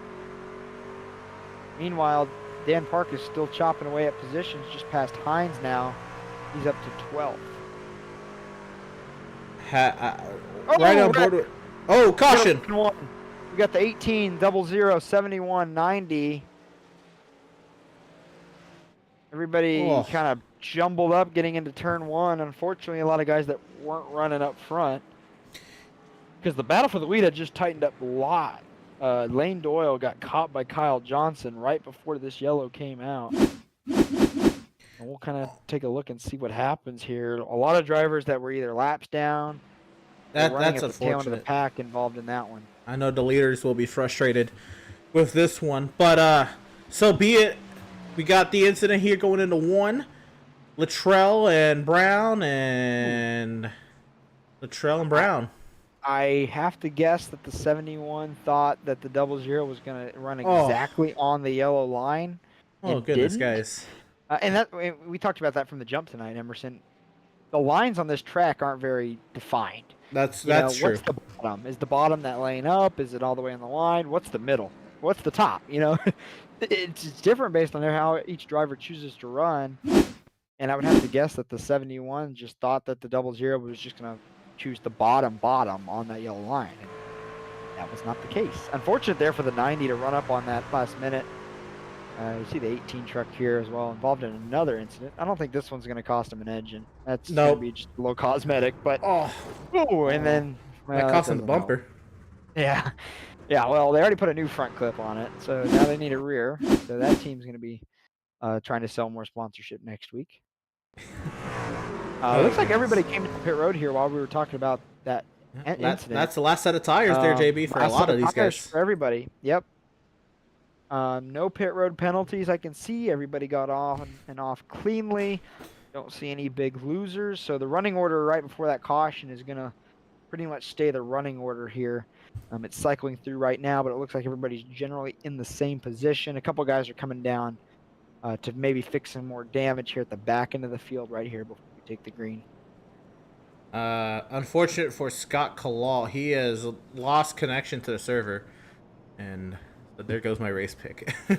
Oh, man. But how it goes sometimes. That he was having a great run too, right? A nice little top 10 finish would have done Kalal wonders, to start the season on the nice side of the point standings. And I mean, every season, right? Kalal's right there, the thick of the playoff battle, but he could use a couple good runs to push him up a little bit. And it's tougher this season, right? Because we have no stage racing. We decided to try that for a couple seasons, and then decided, what? For the racing purist and all of us, we're not going to do it. And because of that, you're not banked stage points, right? So if you have a night where you disconnect or have an issue, you may not fare as well point-wise as maybe you ran during that race. That was kind of NASCAR's argument, too, for part of why stage racing became a thing and why they pay out points. But unfortunate for that 23, but I think it's also good to know that at one of the tougher tracks that's going to be on our schedule for the season, that you ran well and were able to keep up at a pretty good pace with some of these guys. I think that's got to bode well for confidence going into the remainder of the season. Absolutely. Well, here's another thing now. We kind of a reset here. The whole field, for the most part, is going to be on fresh tires. And we've got 8 laps to go on a 1 mile long short track that is notorious for track clogs and carnage when it comes to Real these quick, late Emerson, race restarts. just got word that David Flanagan, he received some damage hitting the wall on corner entry that last run, and that's what caused him to fall further back in the field. We just didn't quite see it. There is some right front damage now that you mention it, JB. That story does seem to line up. Well, here we go. The iRacing.com safety vehicle will find its safety down the pit lane. The field in the hands of Lane Doyle. 8 laps to go from the rocket car. Already crashing on the restart. They save it, but Kyle Johnson contacts and Kyle Johnson's going round. Andrew Harris is going round. Oh, big incident here in turns 1 and 2. Well, late race restarts. Here you go. This is what's going to happen. Started up front. Everybody kind of checked up. Big accordion effect, and then ultimately when we got to turn 1, Andrew Harris, Kyle Johnson get together. Both kind of do a synchronized spin. And, well, we have some large... They were wrecking for the whole front straightaway. We're going to take a look at it. You'll see, look at the bottom line here. Something causes a big checkup. Well, I think Doyle... Yeah, I don't Doyle tried to time it. Yeah, and Harris got into the back of him. And then we're trying to get 4 wide into turn 1, which, by the way, Rockingham, not going to work. Oh! Oh my goodness. A lot of trucks. Kyle Johnson took one heck of a shot to that wall on the outside. Here, I'll get another replay. Right there, but he narrowly missed getting crushed by that 48 truck when he came up the track. That was probably one of the closer calls you'll see. But yeah, just a mistimed start there, I think. The 47 got a good jump on him, and I think he goes here. Stacked up. I think he accelerates. Yeah, he does. But 47's not going, and so he jumps on the brakes. He gets hit from behind, and it is carnage. Yeah, usually when you see an issue with a wreck on a restart or even the start, you have to look at one of the first 2 rows. That's usually where all these start, because there'll be a slight discrepancy in pace or who's trying to do what, and then you'll get up there and everybody jams up like an accordion. You know, with this late in the race, everybody's going for every inch. It's just going to cause that much more carnage. But yeah, you see it right there, just got out of control, and then somebody dives to the very bottom. I think that's the 59 truck, and 4 wide, Rockingham, not going to work. There you saw that bright blue 57 truck. We might have to see if we can catch an onboard of his view from that one. Flash by very quickly there on the screen. That was a great wreck avoidance by the 57, who was involved in an early incident. You know, we kind of talked about that on last. The first incident. All the way up to, all the way up to 6 now. Take a look at this. Everyone's spinning tires.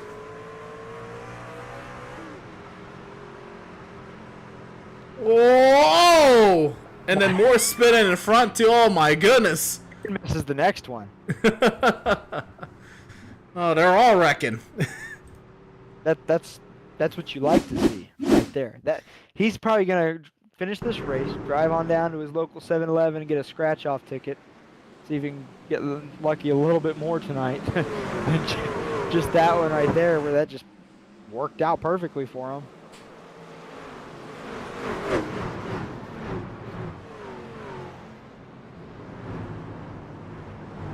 Wow. Yeah. Ooh, take a breath after that. I hope these guys took note that 4 wide into the corner, not advised here. we would like to think. Well, the iRacing restart zone is part of why this happened, because it shows you the pace of the leader, right? And at the time, the leader is the 47, and 48 probably accelerated, looked up, and goes, oh, the 47's not going, it's going to give me a black flag, because it'll let you know that on the screen. Backed off of it, and then the 47 decided to go. Everybody hears the 47 accelerate. They jump on the gas, and then, like I said, it just accordions all up, it stacks all up, and, well, we end up right where we're at there. And we'll end up right where we're at here with 4 laps to go. Hey, not to alarm anybody, Kyle Spees is now in the second row of this race. Not like we said earlier that this is exactly what would happen, but I know we have some people in the comments that are cheering for Kyle Spees, so we'll keep an eye on him here. I don't think we're going to have a choice. But here we go. The 7th caution of the day coming to a close. The iRacing.com safety vehicle will find its safety down in the pit lane, the field in the hands of Lane Doyle. JB, we got 3 laps to go. Who wants it more? Much better restart there by everybody. We're not going 4 wide into 1. That's a plus. Lane Doyle got a pretty good start there. He's clear to the front. Drake Carty now is trying to secure that 2nd spot over Shane Wolf. Hines in the wall. Hines getting pinballed around behind. And Kyle Spees takes it to high side. Carty nearly goes around off the nose of Shane Wolf. Jumps in front of Spees. Spees getting a 2-for-1 special. Spencer Brown's around on the front stretch. That's going to bring out a caution. There it is. I don't know how Kyle Spees did not hit either of those guys, right? We're going to have to take a look at that here and again in a second. But Oh, we will. Spencer Brown got crossed up going on the front stretch, lazily hit the outside wall. Maybe he was the only truck involved in that one, but it is going to create overtime. Here we go again. Yeah, overtime 2 weeks in a row. We'll see all this chaos back here. We're watching Spencer Brown get pinballed around. He was hit in the rear there by Connor Cunningham. He's got the 22 of DeLong fighting to his outside, and this is down the back straightaway. Hines nearly gets turned off the nose of Sean Corcoran up front. Is that 90 of Zachary Tallman up on the apron trying to find the Mario Kart shortcut down there, and off of 4 gets hooked by Connor Cunningham. Yeah, Connor was just there, had just a nose in there. Would have been a tight clear for the 71, but not quite clear. Well, here we'll take a look at the Kyle Spees wild restart here. Kind of saw this coming. Yeah, Wayne loved all of this too. He got a good start, drove away. He did up until the caution comes back out and puts him right next to him. Yeah, exactly. I mean, just heads up driving here, but just trusting that he knows where to put that truck. Look at this. Drake Pretty gets a little jacked up right there. He's going to lose a bunch of momentum, and then wow. And there's the spin, and there's the yellow. Just in time. In the comments, Megan Speed commenting, Kyle, you're going to give your mom a heart attack, LOL. Almost gave us all a heart attack too right there, Emerson. Oh my goodness, man. We got quite the spectacle that there. Puts them on the front row. It sure does. For the restart. And this is overtime. Green, white, checker attempts. Here at Speed Racing Network, we run 3 attempts. So hopefully we get it resolved in 1. But if we need more, we can have up to 3 in that 3rd one. We'll drop the green, and then the next flag, whatever it is, ends the race no matter what. But we'll hope to get this resolved on just 1 overtime attempt, because I don't know if we can handle a lot more of what we just saw there. Oh boy, if that was any sort of inkling on what could happen on these overtime restarts, we're in for some good overtime attempts. But before we get too far into things, want to give some more shout outs to hear some of our partners here at SRN. A shout out to Admin Box. Of course, Admin Box is built by iRacers for iRacers, and the goal is to make race control as easy as possible. And each Admin Box connects via USB and features pre-programmed commands with no keybinds for race control, driver function, and pit options. LED backlighting makes the buttons highly visible in any situation, and you can use code SRN-box. That's BOXX for 10% off of your Admin Box order. And of course, our broadcast partner here at Speed Racing Network, Premier Racing Setups, is the longest running setup shop on iRacing. Established in 2016, they offer many different options to help you take your sim racing career to the highest levels of iRacing. With over 50,000 customers worldwide, they've got the tools you need to compete with the best sim racers iRacing has to offer. To make sure you use code SPEEDNetwork15 for 15% on your order. Also, shout out to ThermoPro, Top Coat, and Better Boat. More partners here at Speed Racing Network. Well, getting ready for the restart. First of 3 potential overtime attempts. Yep, update on a couple things back in the pack. We talked about Ben Park just staying in the event. Well, he's all the way up to 27th now, so he's gained 4 spots on choosing to stay in it. We saw Baldler in that incident with the truck on top of him. He's now back on the lead lap, back in 21st. There you go. The war of attrition is affecting the places in the 20s, but we've got quite the battle up front for the potential race victory. Look at Kyle Spees run up against the door of Lane Doyle. The iRacing.com safety vehicle finds its safety in pit lane. Overtime from the Rock. Green flag back in the air. Another fantastic jump for the 47. He's going to clear to the lead as we get into turn 1.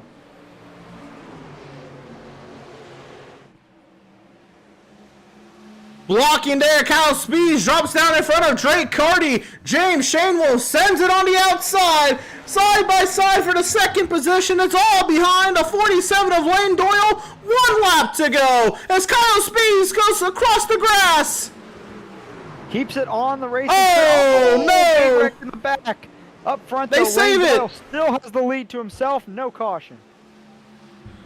No contest out back for Lane Doyle. Big send. James Shanewell, can he make it stick? Out of turn number 4, it'll be Lane Doyle winning at Rockingham. Wow. Oh, Crazy my goodness. 2 laps there. We're seeing how many drivers registered crossing the finish line. Some are still trying to get there. Connor Cunningham took a shot on the backstretch there coming to the checker. He almost went upside down. He's the only driver that has yet to cross the finish line that was already on the lead lap. But it looks like the rest of the top 20 was able to cross the line under their own power, even the ones involved in that last incident. Wow. We'll get a look back and see all the crazy action behind Lane Doyle here at coming to the checkers. But Lane Doyle, with reason to celebrate, he is locked in early into the playoffs, JB. Yep, we talked about it last week. Chris Luttrell, hey, I know this is early, but by the way, you're already in the playoffs. And naturally, we have as many playoff spots as we do regular season races, so we wouldn't be in a situation where a winner wouldn't make it.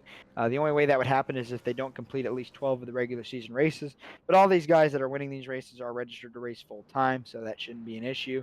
But hey, you're already starting to plan ahead and look towards 2025, because that's when our playoffs actually occur here in Speed Racing Network. So lots to celebrate for the driver, the number 47 tonight this evening. Good burnout too. Solid burnout skills here from Lane Doyle. Lighting them up against the fence, getting all those virtual North Carolinians their smoke show. And they're going to find their way up here to the broadcast booth in here just a minute to be interviewed. But Emerson, if we could take a look at maybe what unfolded there once we took the white flag. So right when we were taking the white flag, Spees got sent through the grass. I think him and Shane Wolf got together off a 4 and sent the 36 rather to the bottom.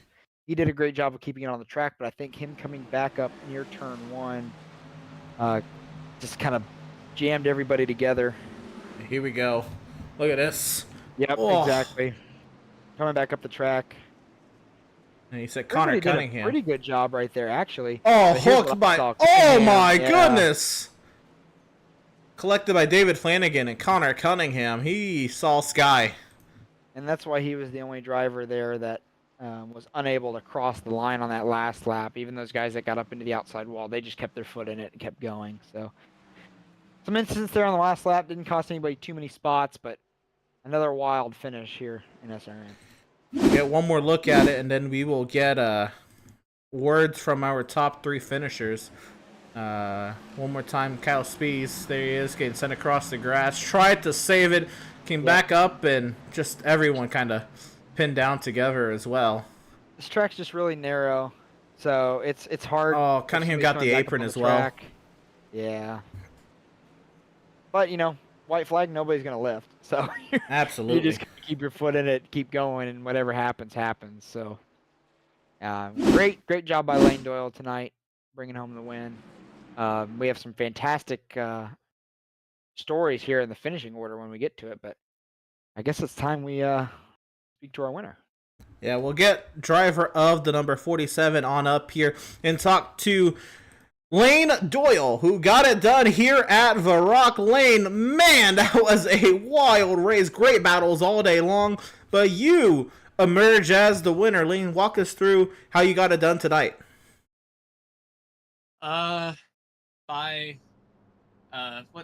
What's the saying? One at the bell or something like that. All I know is Kyle Johnson was calling to come get me. Oh, saved by the bell. There it is. I got saved by the bell.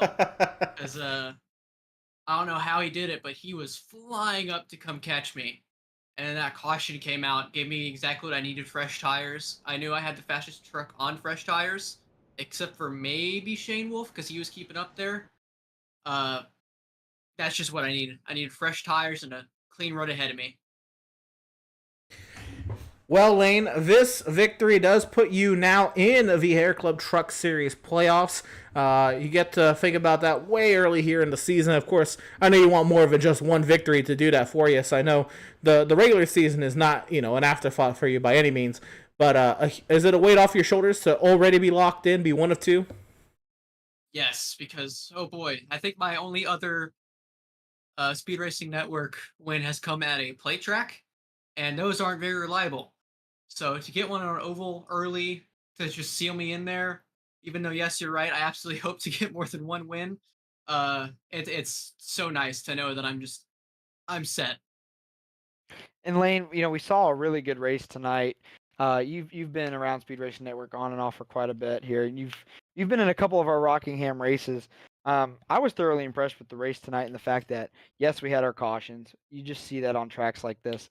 But even though we kind of reduced the parameters as far as the cap to get in this series, and the field became a lot tighter, I mean, talk about how tough it is to battle some of these guys, because it seems like the field is so tight at times. Oh, man. Harris took off multiple times, couldn't catch him. Johnson there at the end, coming out of nowhere. Spees there at the end, gave me a scare when he was that close to my bumper going into 1 to 2. I mean, starting in 10th, I had to pick my battles carefully. None of these guys made it easy tonight. It's going to be a phenomenal season. There's so many good trucks out here.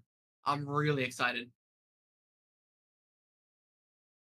Well, Lane, it was quite the battle tonight, but tonight you emerged victorious, standing on the top step over, as you said, a lot of competitive guys tonight. I'm sure that's going to be a huge confidence boost for you moving forward. We got the off week coming up next, but then heading into Kansas, what do you think about your chances out in Kansas?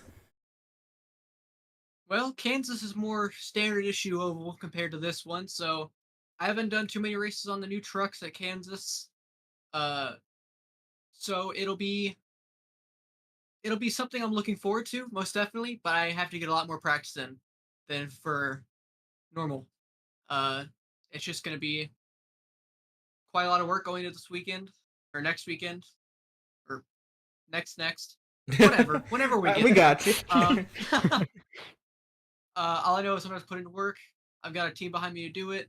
Speaking of our team, we got a 1-2 after we were formed about 4 hours before the race at Daytona even started. So huge props to these guys. We're working hard. It's paying off. Outfront Motorsports is here to stay at the front too. Well, there you are. A victory then for Outfront Motorsports. And Lane Doyle is the driver in victory lane tonight here at Rockingham with the lock into the playoffs. Congratulations, Lane, on the victory tonight. Best luck to you in 2 weeks' time at Kansas. Thank you. See y'all then. Absolutely. And that was our race winner, driver of the number 47, Lane Doyle. One, he mentioned it is a 1-2 finish for himself and his teammate in James Shanewolf out of Outfront Motorsports. So we'll go ahead and we'll get talking to our second place finisher, driver of the number 14 in James Shanewolf. And man, James, you sent it down that final lap, but what more could you have done differently? I don't know, man. We were just that little bit off all race. It seemed like, we had speed. We were definitely top five truck. But we just were missing that little bit to get us there, man. I was overcooking the right rear a little too much, and it was killing me on the long runs. And then just a lot of craziness today. I mean, even there in the final lap, the contact with Kyle Spees. Talk to us about the competition that was out there today. It seemed like a lot of fast trucks and a lot of competition to sift through tonight just to survive and be up here in second. Yeah. First and foremost, I apologize wholeheartedly to Kyle there. That's not how I race. That's not how I want to race. It seemed more of a racing deal than anything, but I still hate that it happened and hate that it cost him a good finish. But yeah, the competition, man, this series is no joke. It's a ton of fun. Um, you have a lot of aggressive drivers, but they're all level headed. So like the aggressive moves are good aggressive moves where you have to kind of sit back and respect it, you know. You can't get mad for somebody shoving their nose in there when you leave a hole, and these guys will do it, man, but they do it cleanly. So I really enjoy the competition over here. It's just as fun as I remember it being way back in like season 2 when I first entered SRN, man. It's a blast. And James, it's great for you to be back here in Speed Racing Network competition. We welcome you back. And this second place finish now on the, I guess the first non-plate track on the season. This sets you up nicely heading into the off weekend in Kansas in 2 weeks' time. What do you think about how you're setting up your regular season, and what do you think about your chances at Kansas? I feel pretty confident in Kansas. I like to pride myself in being a pretty consistent driver as far as lap times go and running lines and whatnot. And Kansas, you have to be consistent. One slip up, you're in the wall. So yeah, I've always been strong at Kansas, and I'm hoping even with this new truck model, I haven't ran the new truck model at Kansas yet. But I'm hoping with this new tire model, a new aero model, and everything that they have going on here, that I'll still be able to be competitive, and it'll be like riding a bike, man. You just don't forget how to do it. But there you go, James. Congratulations on the second place finish tonight, the 1-2 finish with yourself and teammate Lane Doyle, and best luck to you and the guys next time out at Kansas. Yeah, real quick, can I give a shout out to my sponsors? Go for it. Absolutely. You got to thank Brian over at Easler Electric. He came on board this season. Actually know him from work. He's one of the regulars at work. Come in and found out that we do all this crazy stuff, man, and wanted to be a part of it. So shout out to him. John over at Nifty Lift, another regular at work that seen what we're doing, and we're trying to get him started in this stuff. So hopefully tonight will spark a little bit of fire underneath them to get going. Adam Capps, Elite Entertainment, all he does for me. If honest to God, man, if it wasn't for that man, I probably wouldn't be back racing. So a huge shout out to him. Drew Trader over at Transcendent Designs. He's taught me everything I know about designing cars. Huge shout out to him. Everybody for watching, you guys up here in the broadcast. Everybody in the background here at SRN, man. It was a blast, dude. And I cannot wait for the rest of the season. So I appreciate all you guys. Absolutely. And of course, that was our second place finisher, driver of the number 14 in James Shane Wolf. And now we're going to move on to our third place finisher and driver of the number 59 of Drake Carty. And Drake, it's good to hear your voice back up here in the booth, but this time it's as a podium finisher here in the HairClub Truck Series. Drake, tell us about your evening. Yeah, I wasn't sure how I'd do coming into this race, but the iBox truck was flying today.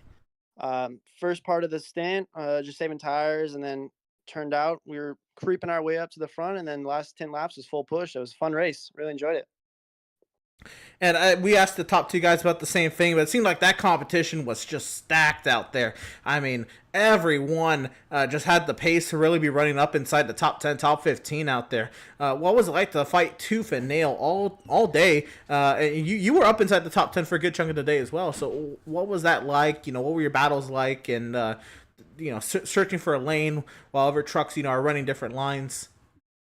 Yeah, during practice, everyone was going back and forth with fastest laps, and I was actually getting a little worried. And maybe we didn't have the pace, but it turned out during the race that pace didn't really matter. It's just saving tires, and who can do that the best would end up winning. So good job, Lane Doyle. He definitely knew how to save those tires. And but the iBox truck was flying, like I said, but I was literally bouncing off the walls. That's how fast it was. Coming out of 2, I'd slide up, hit the wall, but keeping it under control for the most part, and that's the name of the game, saving tires.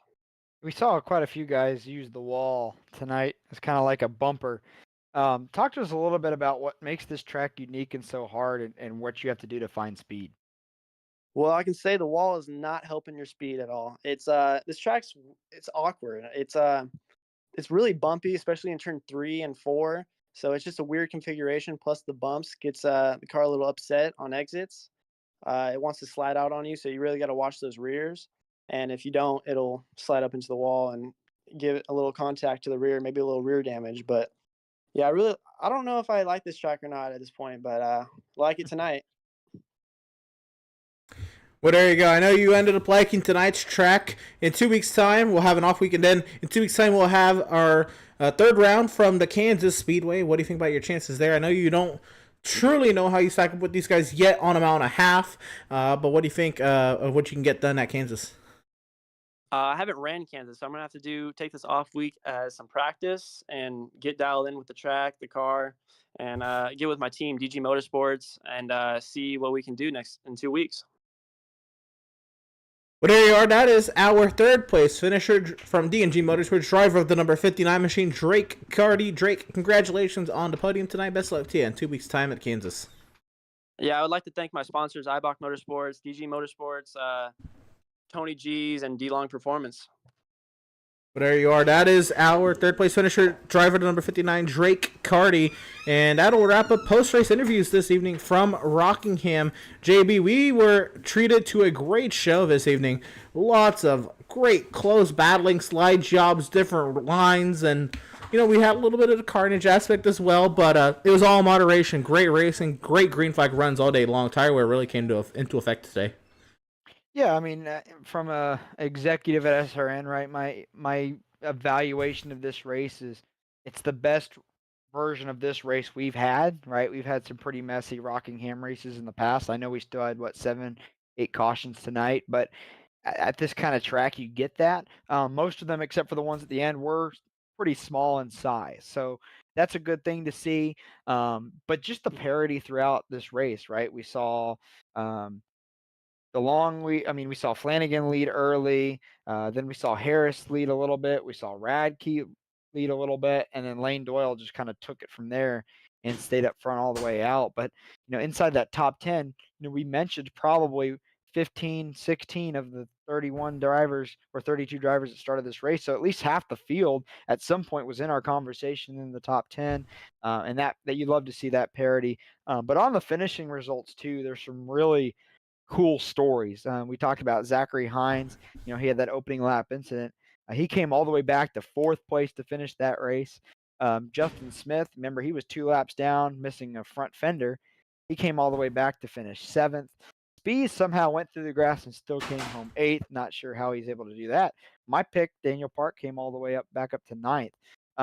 So some of these guys that just kind of stayed in it all day and scrounged for every points they could. Yeah, they weren't a podium. We didn't get to speak with them here this evening, but stacking those weeks up week after week helps. Looking forward to an off week for us to kind of reflect on these first 2 races as a leadership team, see what we can do to keep things moving in the right direction. But also part of me can't wait. I can't wait to get to Kansas because that always produces some of the best racing that we see here on a yearly basis. Entry of the post-race results. There we are. Lane Doyle, of course, with the victory this evening. James Shanewell, Drake Carty, the top 3. Zachary Hines, Dylan Godinez round out the top 5. It's Matthew Greathouse 6th, Justin Smith 7th, Kyle Spees 8th, Daniel Park P9, and Jason Green to round out the top 10. JB. Kyle Johnson drove it back up to 11th. Joshua Siegfried 12th. Michael Sidor 13th. Zachary Tallman 14th, Andrew Harris 15th, Spencer Brown 16th, Austin DeLong 17th, David Flanagan back in 18th, Daniel Bodler 19th, Sean Corcoran 20th. And from now on, we're looking at a Heartbreakers Row, if you will. Connor Cunningham getting up in the air. He did not cross the line on the lead lap.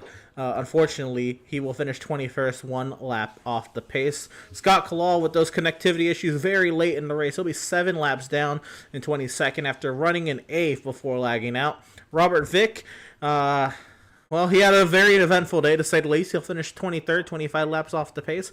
Trevor Asworn off, called it early, finishing 24th. Chris Luttrell, Daytona winner, will finish 25th, 31 laps off the pace. Shea Ledoux, 26th, then 37th down.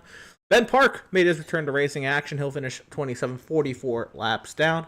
Will Brady, 28th. Jeffrey Radke, 29th, after having a strong outing tonight. He'll finish 56 laps down, unfortunately. Wally Babb to round up the top 30. Sean Merriman does pick up a spot, despite finishing 64 laps off the pace with a brand new engine in that thing mid-race. And Corey Stahl rounds out our 32 driver grid this evening, finishing in P32, 89 laps off the racing pace. And so that is how they came to the checkers, or didn't, this evening. And yeah, we were in for a great show tonight. Once again, just want to shout out our partners here at SRN, HairClub, ThermoPro, Admin Box, Premier Racing Setups, Top Coat, and Better Boat. For HairClub guys, make sure you use code SRN10 for 10% off of your HairClub purchases. ThermoPro, make sure you use code ThermoProTeam for 15% off. Admin Box, make sure you use code SRN-Box, that's BOXX, for 10% off of your Admin Box purchases. And of course, Premier Racing Setups, our broadcast partner here, make sure you use code Speed Network 15. Speed Network 15 is the code for 15% off of your Premier Racing Setups purchase. But JB, that'll do it for us tonight. Any final thoughts for the off weekend heading into Kansas? I'm just ready for Kansas. I know we have that off week coming up, but the racing's been, small sample size, yes. We've only had 2 races this season, but we've seen incredible action. We've had great interviews and interactions with our drivers. Even outside of what you guys see on the broadcast, we've had a really good group wanting to all work together to put on some of the best show possible. So we appreciate all the drivers doing what they can to pitch in on that front too. So that ultimately helps us all. I will say though, we still have sponsorship opportunities available here at Speed Racing Network for the remainder of the season. So if you'd like to grow your business with us, we'd love to have you. You can get in touch with us any of our Speed Racing Network social channels or at speedracingnetwork.com, and we'd love to work with you on that. Finally, I'll plug our merchandise, speedracingnetwork.com/shop. There's some great items in there. We run promos almost monthly, just changing on what they are. Go get yourself some Speed Racing Network merchandise with that new logo on there. We're also going to add the HairClub series logo on there for available merchandise as well. You can also use the customize button to customize any piece of Speed Racing Network merchandise to where you can go in and put your favorite driver's number or name on it as well, which I think is really cool. So go check that out. That stuff drop ships directly to you within a couple days, and you'll be supporting your favorite driver and your favorite series. Well, there you go. That'll do it from us, from The Rock. Thank you all so much for tuning in and joining us for tonight's action, and we hope you enjoyed tonight's broadcast. Join us in 2 weeks' time as the HairClub trucks head to the Kansas Speedway for round number 3 on the season. And from all at Speed Racing Network, Jonathan Byer and myself, Emerson Arden, thank you all so much for watching. We'll see you next week.